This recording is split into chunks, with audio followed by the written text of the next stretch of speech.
Rakhi is around the corner, and today I'll be showing you how to make a very simple Rakhi at home. So here I have taken a string. I'm going to measure the size that I require and then cut it accordingly.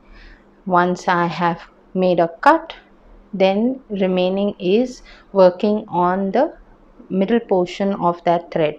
So here I have spread a little bit of oil, and even this thing is going to be used for pressing, so I will be spreading oil on this.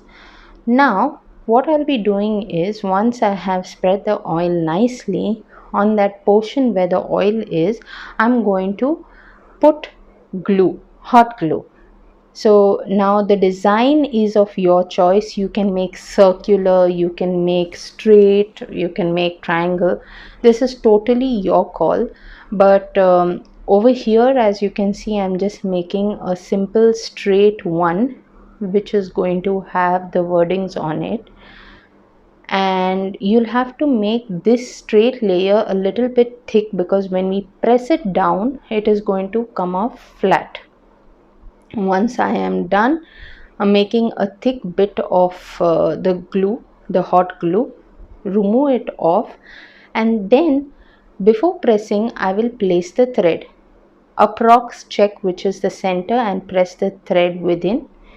Once you have pressed it within, press that full glue area, the hot glue area, with the presser in this way.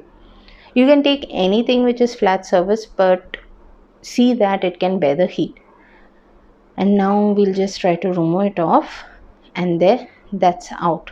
So as you can see, the glue has spread very nicely, and since it's stuck, please don't pull the thread only.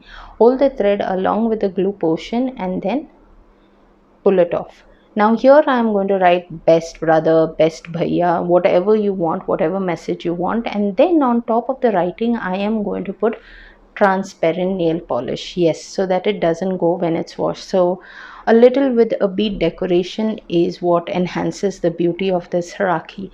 Do let me know how did you all like this DIY Rakhi making.